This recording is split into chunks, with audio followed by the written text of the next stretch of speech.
ಇತ್ತೀಚೆಗಷ್ಟೇ ಒಂದು ಸುದ್ದಿ ಬಂದಿತ್ತು. ಇರಾನ್ನಿಂದ ಯಾವ ವ್ಯಕ್ತಿ ಅಥವಾ ಸಂಸ್ಥೆ ಡೊನಾಲ್ಡ್ ಟ್ರಂಪ್ ಮತ್ತು ನೆತನ್ಯಾಹು ಹತ್ಯೆ ಮಾಡಿದರೆ ಅವರಿಗೆ ಇನಾಮ್ ಕೊಡ್ತೀವಿ, ಬಹುಮಾನ ಕೊಡ್ತೀವಿ ಅಂತ. ಅದಕ್ಕಾಗಿ ಇರಾನ್ ಸಂಸತ್ತು ತನ್ನದೇ ಆದಂತಹ ಒಂದು ವಿಧೇಯಕವನ್ನು ಪಾಸ್ ಮಾಡಿಕೊಳ್ಳೋದಕ್ಕೆ, ಕಾನೂನಾತ್ಮಕವಾಗಿ ಅದನ್ನು ತೆಗೆದುಕೊಂಡು ಬರೋದಕ್ಕೆ ಒಂದು ಪ್ರಯತ್ನವನ್ನು ಮಾಡ್ತಾ ಇತ್ತು. ಯಾವ ಕಾರಣಕ್ಕೆ? ಅವರ ದೇಶದ ಸರ್ವೋಚ್ಚ ನಾಯಕರ ಹತ್ಯೆ ಮಾಡಿದ್ದರ ಕಾರಣಕ್ಕಾಗಿ ಟ್ರಂಪ್ ಮತ್ತು ಇಸ್ರೇಲ್ ಪ್ರಧಾನಿ ನೆತನ್ಯಾಹು ಹತ್ಯೆ ಮಾಡಿದರೆ ಅದರ ಪ್ರತೀಕಾರ ತೀರಿಸಿಕೊಳ್ಳಬಹುದು ಅನ್ನುವಂಥ ವಿಚಾರ. ಇದೀಗ ಒಂದು ಬೆಳವಣಿಗೆ ಆಗಿದೆ ಅಮೆರಿಕಾದಲ್ಲಿ. 2020ರ ಸಮಯದಲ್ಲಿ ಸುಲೈಮಾನಿ ಅನ್ನುವಂಥ ಒಬ್ಬ ಕಮಾಂಡರ್ನನ್ನ ಅಮೆರಿಕ ಹೊಡೆದುರುಳಿಸಿತ್ತು. ಆ ವ್ಯಕ್ತಿಯನ್ನು ಹೊಡೆದುರುಳಿಸಿದ್ದರ ಪರಿಣಾಮವಾಗಿ ಪ್ರತೀಕಾರವನ್ನು ತೀರಿಸಿಕೊಳ್ಳೋದಕ್ಕೆ IRGC ಬೆಂಬಲಿತ ಒಬ್ಬ ಉಗ್ರ ಪ್ರಯತ್ನವನ್ನು ಪಟ್ಟಿರೋದು. IRGC ಬೆಂಬಲಿತ ಒಬ್ಬ ಉಗ್ರ ಪ್ರಯತ್ನವನ್ನು ಪಟ್ಟು ಇದೀಗ ಆ ವ್ಯವಸ್ಥೆಯಲ್ಲಿ ಸಿಕ್ಕಾಕೊಂಡಿರುವಂಥ ವ್ಯಕ್ತಿ. ಏನೇನಾಯಿತು ಬೆಳವಣಿಗೆ, ಡೀಟೇಲ್ಸ್ ನೋಡ್ತಾ ಹೋಗೋಣ. ಟ್ರಂಪ್ ಮಗಳ ಹತ್ಯೆಗೆ IRGC ಸಂಚು. ಅಮೆರಿಕ ಅಧ್ಯಕ್ಷ ಟ್ರಂಪ್ ಅವರ ಪುತ್ರಿ ಇವಾಂಕಾ ಟ್ರಂಪ್ ಕೊಲೆಗೆ ಸಂಚನ್ನು ರೂಪಿಸಿದ್ರು. ಇವಾಂಕಾ ಕೊಲೆಗೆ ಸಂಚು ರೂಪಿಸಲಾಗಿತ್ತು. ಒಂದು ಪ್ಲಾನ್ ಅನ್ನೆಲ್ಲ ಮಾಡ್ಕೊಂಡಿದ್ರಂತೆ. ಕಾಸಿಂ ಸುಲೈಮಾನಿ ಸಾವಿಗೆ ಪ್ರತೀಕಾರವಾಗಿ ಇವಾಂಕಾಗೆ ಇದನ್ನ ದಾಳಿ ಮಾಡೋದಕ್ಕೆ ಈ ವ್ಯಕ್ತಿ ಪ್ರಯತ್ನವನ್ನು ಪಟ್ಟಿದ್ರು. ಏನೇನಾಗಿತ್ತು ಬೆಳವಣಿಗೆ ಅಂತ ಹೇಳಿದರೆ, ಈ ಮೊಹಮ್ಮದ್ ಬಾಕರ್ ಸಾದ್ ದಾವೂದ್ ಅಲ್ ಸಾದಿ ಅನ್ನುವಂಥ ಒಬ್ಬ ವ್ಯಕ್ತಿ ಇತ್ತ. 32 ವರ್ಷದ ಇರಾಕಿ ಕಮಾಂಡರ್ ಈ ವ್ಯಕ್ತಿ ಕತಾಯಿಬ್ ಹೆಜ್ಬುಲ್ಲಾ ಸಂಘಟನೆಯ ಕಮಾಂಡರ್ ಆಗಿ ಈ ವ್ಯಕ್ತಿ ಕೆಲಸವನ್ನು ಮಾಡ್ತಾ ಇದ್ದ. IRGC ಇಂದೆಲ್ಲ ತರಬೇತಿಯನ್ನೆಲ್ಲ ಪಡೆದುಕೊಂಡು ಕಾಸಿಂ ಸುಲೈಮಾನಿ ಮತ್ತು ಈತನನ್ನು ಗುರು ಮತ್ತು ಶಿಷ್ಯರು ಅಂತ ಕರೀತಿದ್ದಂತೆ. ಅತ್ಯಾಪ್ತ ಸಂಬಂಧ ಇತ್ತು ಇಬ್ಬರ ವ್ಯಕ್ತಿಯ ಜೊತೆಗೆ. ಯಾಕೆ ಅಂತ ಹೇಳಿದರೆ, ಆ ವ್ಯಕ್ತಿಯ ಜೊತೆಗೆ ಈ ವ್ಯಕ್ತಿ ಇದ್ದು ಆತನಿಂದ ತರಬೇತಿಯನ್ನು ಪಡೆದುಕೊಂಡಿದ್ದ. ಯಾವಾಗ ಅಮೆರಿಕ ದಾಳಿ ಮಾಡಿ ಡ್ರೋನ್ನ ದಾಳಿಯ ಸಮಯದಲ್ಲಿ ಸುಲೈಮಾನಿ ವಿಮಾನ ನಿಲ್ದಾಣದಲ್ಲಿ ಮೃತಪಡ್ತಾರೋ ಅವತ್ತೇ ಇವರು ನಿರ್ಧಾರವನ್ನು ಮಾಡಿದ್ರಂತೆ. ಪ್ರತೀಕಾರವನ್ನು ತೀರಿಸಿಕೊಳ್ತೀವಿ ಅಂತ. ರಹಸ್ಯ ಪಡೆಗಳಲ್ಲಿ ನಿಮ್ಮ ಅರಮನೆಯಲ್ಲಿ ಎಲ್ಲೇ ನೀವು ರಕ್ಷಣೆಯನ್ನು ಪಡೆದುಕೊಂಡಿದ್ರು ಕೂಡ ನಿಮಗೆ ಬದುಕೋದಕ್ಕೆ ಸಾಧ್ಯ ಇಲ್ಲ ಅಂತ ಈ ವ್ಯಕ್ತಿ ಎಲ್ಲ ಬೆದರಿಕೆ ಹಾಕಿದ್ದಂಥ ವ್ಯಕ್ತಿ. ಮತ್ತೊಂದು ಬೆಳವಣಿಗೆ ಏನಾಗಿತ್ತು ಅಂತ ಹೇಳಿದ್ರೆ, ಈ ಸುಲೈಮಾನಿ ಮೃತಪಟ್ಟಂತಹ ಸಮಯದಲ್ಲಿ ಇರಾನ್ ಒಂದು ಕೆಂಪು ಧ್ವಜವನ್ನು ಹಾರಾಟ ಮಾಡಿತ್ತು. ಏನು ಕೆಂಪು ಧ್ವಜ? ಸುಲೈಮಾನಿ ಹತ್ಯೆಗೆ ನಾವು ಪ್ರತೀಕಾರವನ್ನು ತೀರಿಸಿಕೊಳ್ತೀವಿ ಅಂತ. ಆ ಧ್ವಜದ ಪ್ರತೀಕ ಅದು. ಆ ಧ್ವಜದ ಪ್ರತೀಕ ಮತ್ತು ಈ ವ್ಯಕ್ತಿಯ ಪ್ರತೀಕಾರದ ಭಾಗವಾಗಿ ಇವಾಂಕಾ ಹತ್ಯೆಗೆ ಈ ವ್ಯಕ್ತಿ ಪ್ರಯತ್ನವನ್ನ ಮಾಡಿದ್ದ ಅಂತ ಇದೀಗ ಆ ವ್ಯಕ್ತಿ ಸಿಕ್ಕಾಕೊಂಡು ಬಿದ್ದಿರೋದು. ಇರಾನ್ ಸೇನಾ ಮುಖ್ಯಸ್ಥ ಸಾವಿನ ಪ್ರತೀಕಾರ ಇದು. ಏನಿದು? 6 ವರ್ಷಗಳ ಹಿಂದೆ ಬಾಗ್ದಾದ್ನಲ್ಲಿ ಒಂದು ದಾಳಿ ನಡೆದಿತ್ತು. ಆ ಬಾಗ್ದಾದ್ನ ದಾಳಿಯ ಪ್ರತೀಕಾರದ ದಾಳಿಯಾಗಿ ಇಂಥದ್ದೊಂದು ದಾಳಿ ಮಾಡೋದಕ್ಕೆ ಸಂಚನ್ನು ರೂಪಿಸಿರೋದು. ಅಮೆರಿಕ ಡ್ರೋನ್ ದಾಳಿಯಲ್ಲಿ ಈ ವ್ಯಕ್ತಿ ಮೃತಪಟ್ಟಿದ್ರು, ಕಾಸಿಂ ಸುಲೈಮಾನಿ. ಅದಾದ ನಂತರ ಸುಲೈಮಾನಿ ಸಾವಿನ ಸೇಡು ತೀರಿಸಿಕೊಳ್ಳೋದಕ್ಕೆ ಟ್ರಂಪ್ ಅವರ ಮನೆಯನ್ನು ಸುಡಬೇಕು ಅಂತೆಲ್ಲ ಈ ವ್ಯಕ್ತಿಗಳೆಲ್ಲ ಮಾತನಾಡಿದ್ರು. ಏನಾಗಿತ್ತು ಬೆಳವಣಿಗೆ ಅಂತ ಹೇಳಿದರೆ, 2020 ಜನವರಿ 3ನೇ ತಾರೀಕಿಗೆ ಬಾಗ್ದಾದ್ ಅಂತಾರಾಷ್ಟ್ರೀಯ ವಿಮಾನ ನಿಲ್ದಾಣದಲ್ಲಿ ಒಂದು ದಾಳಿ ಆಗುತ್ತೆ. ಈ ವ್ಯಕ್ತಿ, ಈ ಕಾಸಿಂ ಸುಲೈಮಾನಿ ಅನ್ನುವಂಥ ವ್ಯಕ್ತಿ ಏನಿದ್ದಾನೆ, ಸಿರಿಯಾ ಮತ್ತು ಲೆಬನಾನ್ ಪ್ರವಾಸವನ್ನು ಮುಗಿಸ್ಕೊಂಡು ಹೊರಗಡೆ ಬರ್ತಿರ್ತಾರೆ. ತಮ್ಮ ಬೆಂಬಲಿಗರು, ಅಂಗರಕ್ಷಕರೆಲ್ಲ ಇರ್ತಾರೆ. ವಿಮಾನ ಇಳಿದು ಹೊರಗಡೆ ಬಂದು ಕಾರನ್ನು ಹತ್ತಿ ಹೋಗಬೇಕು. ಆ ಸಮಯದಲ್ಲಿ ಒಂದು ಡ್ರೋನ್ ದಾಳಿ ಆಗುತ್ತೆ. ಆ ಡ್ರೋನ್ ದಾಳಿಯಲ್ಲಿ ಈ ವ್ಯಕ್ತಿ ಸಾವನ್ನಪ್ತಾರೆ. ಈ ವ್ಯಕ್ತಿ ಸಾವನ್ನಪ್ಪಿದ ನಂತರ ಈಗ ಏನು ಪ್ರತೀಕಾರವನ್ನು ತೀರಿಸಿಕೊಳ್ಳೋದಕ್ಕೆ ಒಬ್ಬ ವ್ಯಕ್ತಿ ಪ್ರಯತ್ನ ಪಟ್ಟಿದ್ನಲ್ಲ, ಈ ವ್ಯಕ್ತಿ ಒಂದು ಅಂದಾಜಿರುತ್ತೆ ಮತ್ತು ಇರಾನ್ನ ಆರೋಪ ಕೂಡ ಇರುತ್ತೆ. ಏನು ಅಂತ ಹೇಳಿದ್ರೆ, ಡೊನಾಲ್ಡ್ ಟ್ರಂಪ್ ಆದೇಶವನ್ನು ಕೊಟ್ಟಿದ್ರು. ಏನು ಆದೇಶ ಕೊಟ್ಟಿದ್ರು? ಸುಲೈಮಾನಿ ಹತ್ಯೆ ಆಗಬೇಕು. ಯಾವ ಕಾರಣಕ್ಕಾಗಿ ಆ ಹತ್ಯೆ ಆಗಬೇಕು ಅಂತ ಅವ್ರು ಹೇಳ್ತಾರೆ ಅಂತ ಹೇಳಿದರೆ, ನಿರಂತರವಾಗಿ ಅಮೆರಿಕಾದ ವಿರುದ್ಧ ಸೇಡನ್ನು ತೀರಿಸಿಕೊಳ್ಳುವಂತಹ ಪ್ರಯತ್ನವನ್ನು ಮಾಡ್ತಿದ್ದಾರೆ ಅಂತ. ಈ ಸುಲೈಮಾನಿ ಅನ್ನೋದನ್ನ ಕೇವಲ ಮಿಲಿಟರಿ ಅಧಿಕಾರಿ ಅಂತ ನೋಡ್ತಾ ಇರಲಿಲ್ಲ ಬೇರೆ ಸಂಘಟನೆಯವರು. ಇವನನ್ನು ದೇವಮಾನವ ಅನ್ನುವಂಥ ನಿಟ್ಟಿನಲ್ಲಿ ಬಿಂಬಿಸುವ ಪ್ರಯತ್ನಗಳಾಗಿತ್ತು. ಹೌತಿ, ಹಿಜ್ಬುಲ್ಲಾ, ಹಮಾಸು ಇವುಗಳೆಲ್ಲರಿಗೂ ಕೂಡ ಸಪೋರ್ಟ್ ಮಾಡೋ ಪ್ರಯತ್ನವನ್ನು ಈ ಸುಲೈಮಾನ್ ಮಾಡ್ತಾ ಇದ್ದ. ಹೀಗಾಗಿ ಒಂದು ಸುಲೈಮಾನ್ ಹತ್ಯೆ ನಂತರ ಒಂದು ಜಮ್ಕರ್ ಎನ್ನುವಂಥ ಒಂದು ಮಸೀದಿ ಇದೆ. ಆ ಜಮ್ಕರನ್ ಮಸೀದಿ ಮೇಲೆ ಒಂದು ಧ್ವಜ ಹಾರಿಸಿ ನಾವು ಪ್ರತೀಕಾರವನ್ನು ತೀರಿಸಿಕೊಳ್ತೀವಿ ಅಂತೆಲ್ಲ ಹೇಳಿದ್ರು. ಡೊನಾಲ್ಡ್ ಟ್ರಂಪ್ ಮಾತ್ರ ಅಲ್ಲ, ಡೊನಾಲ್ಡ್ ಟ್ರಂಪ್ ವಿರುದ್ಧವೇ ನಾವು ಕಾರ್ಯಾಚರಣೆ ಮಾಡಬೇಕು, ಆ ವ್ಯಕ್ತಿನೇ ಬಲಿ ತೆಗೆದುಕೊಳ್ಬೇಕು ಅನ್ನೋದು ಇವರ ಬೇಡಿಕೆ ಆಗಿತ್ತಂತೆ ಮತ್ತು ಆಶಯ ಕೂಡ ಆಗಿತ್ತಂತೆ. ಆದರೆ ಅಮೆರಿಕಾದ ಆ ರಹಸ್ಯ ಭದ್ರತೆಯ ಕಾರ್ಯಾಚರಣೆಯಲ್ಲಿ ಇದು ಯಶಸ್ವಿ ಆಗೋದಕ್ಕೆ ಸಾಧ್ಯ ಇಲ್ಲ ಅಂತ ಹೇಳಿದಾಗ ಅವರ ಮಗಳನ್ನು ಹತ್ಯೆ ಮಾಡೋದಕ್ಕೆ ಒಂದು ಪ್ಲಾನ್ ಮಾಡಿದ್ರು ಅಂತ ಈಗ ಬರ್ತಾ ಇರುವಂಥ ಮಾಹಿತಿ. 3ನೇ ಬೆಳವಣಿಗೆ ಏನು ಅಂತ ಹೇಳಿದ್ರೆ, ಈ ವ್ಯಕ್ತಿ ಹಾಗಾದರೆ ಯಾರು? ಸ್ಕೆಚ್ ಹಾಕಿದ್ದಂಥ ವ್ಯಕ್ತಿ ಯಾರು? 32 ವರ್ಷ ಆಯ್ತಾ? ಅಲ್ ಸಾದಿ ಉಗ್ರಗಾಮಿ ಜಾಲಗಳ ನಾಯಕ ಈ ವ್ಯಕ್ತಿ. ಕಳೆದ 3 ತಿಂಗಳಲ್ಲಿ 18 ಭಯೋತ್ಪಾದಕ ಘಟನೆಗಳಿಗೆ ಸಂಘಟನೆ ಮಾಡಿದ್ದ. ಅದಕ್ಕಾಗಿ ಒಂದು ಸ್ಕ್ರಿಪ್ಟ್ ಅನ್ನು ಕೂಡ ಈ ವ್ಯಕ್ತಿ ತಯಾರು ಮಾಡಿದ್ದ ಅಂತ ಬರ್ತಾ ಇರುವಂಥ ಮಾಹಿತಿ. ಮೇ 15ನೇ ತಾರೀಕಿಗೆ ಟರ್ಕಿಯಲ್ಲಿ ಬಂಧಿಸಿ ಅಮೆರಿಕಕ್ಕೆ ಹಸ್ತಾಂತರ ಮಾಡಿದ್ದಾರೆ. ಯುರೋಪ್ ಮತ್ತು ಅಮೆರಿಕಾದಲ್ಲಿ ನಡೆದಂಥ 18 ದಾಳಿಗಳ ಆರೋಪಿ ಈತ.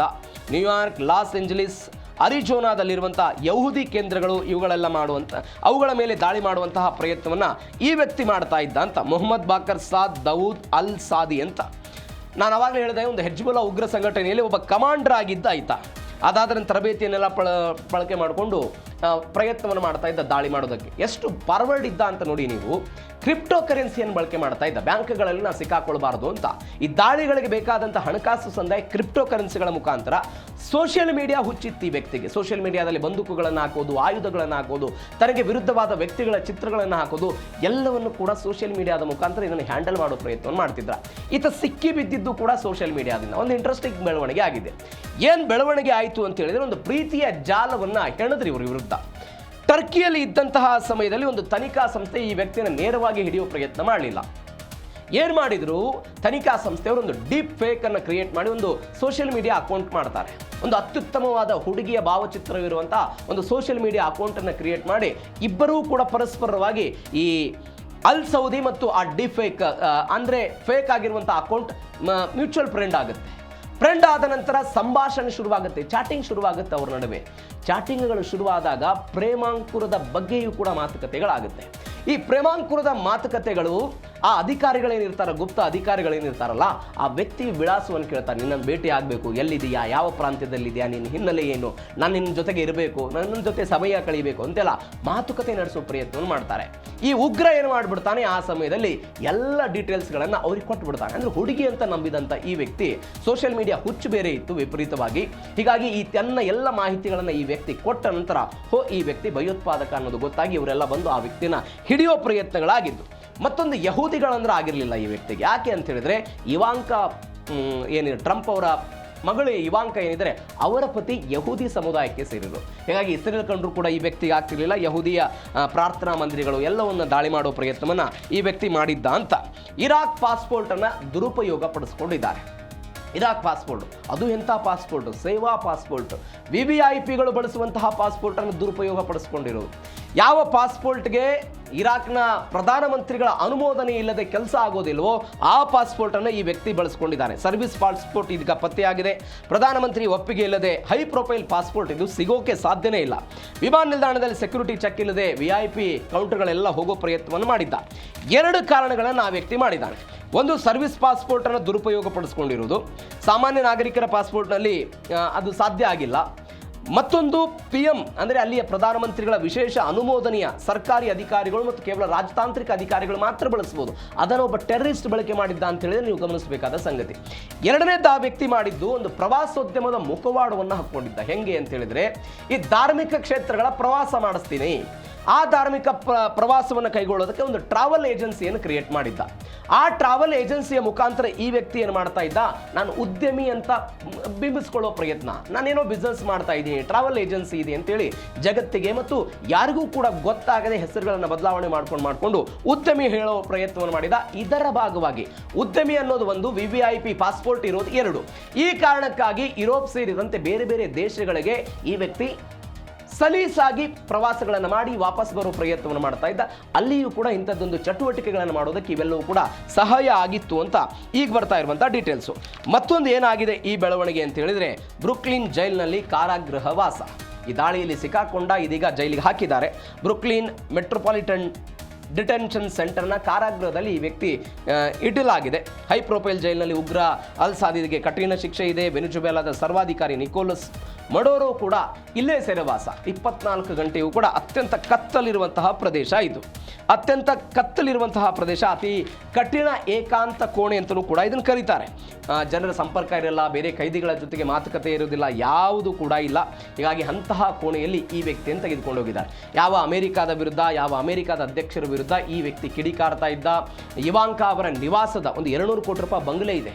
ಆ ನಿವಾಸದ ಪ್ರೊಫೈಲನ್ನು ಕೂಡ, ನಕ್ಷೆಯನ್ನು ಕೂಡ ಸಾಮಾಜಿಕ ಜಾಲತಾಣದಲ್ಲಿ ಹರಿಬಿಟ್ಟು ಅದರ ವಿರುದ್ಧವೂ ಕೂಡ ಮಾತನಾಡೋ ಪ್ರಯತ್ನವನ್ನು ಮಾಡಿದ್ದು ಅದೇ ವ್ಯಕ್ತಿ ಇದೀಗ ಅಮೆರಿಕಾದ ಜೈಲಲ್ಲಿ ಸಿಕ್ಕಾಕೊಂಡಿರೋದು. ಟ್ರಂಪ್ ನಮ್ಮ ಮನೆಯನ್ನು ಸುಟ್ಟು ಹಾಕದಂತೆ ನಾವು ಇವಾಂಕಳನ್ನು ಕೊಂದು ಟ್ರಂಪ್ ಅವರ ಮನೆಯನ್ನು ಸುಡ್ತೀವಿ ಅಂತ ಏನು ಬೆದರಿಕೆ ಹಾಕಿದ್ನಲ್ಲ ಈ ವ್ಯಕ್ತಿ, ಇದೀಗ ಅಮೆರಿಕಾದ ಜೈಲಿನಲ್ಲಿ ಕುಳಿಯೋದಕ್ಕೆ ಶುರುವಾಗಿರುವಂತಹ ವಿಚಾರ. ಮತ್ತೊಂದು ಕಡೆ ಒಂದು ಬೆಳವಣಿಗೆ ಈ ವಿಚಾರದಲ್ಲಿ ಏನಾಗಿದೆ ಅಂತ ಹೇಳಿದ್ರೆ, ಮಗನ ಮದುವೆಗೆ ಡೊನಾಲ್ಡ್ ಟ್ರಂಪ್ ಗೈರಾಗಿರೋದು. ನಾವು ನಿನ್ನೆ ಈ ವಿಚಾರದ ಬಗ್ಗೆ ಸುದೀರ್ಘವಾಗಿ ಚರ್ಚೆ ಮಾಡಿದ್ದೀವಿ. ಯಾವ್ಯಾವ ಕಾರಣಕ್ಕಾಗಿ ಡೊನಾಲ್ಡ್ ಟ್ರಂಪ್ ಹೋಗ್ತಾ ಇಲ್ಲ ಅಂತ. ಅವರು ನನ್ನನ್ನು ಕೊಂದ್ಬಿಡ್ತಾರೆ, ಹೋದ್ರೂ ಕೊಲ್ತಾರೆ, ಹೋಗದೆ ಇದ್ರೂ ಕೂಡ ಕೊಲ್ತಾರೆ ಅಂತೆಲ್ಲ ಮಾತನಾಡಿದ್ರು.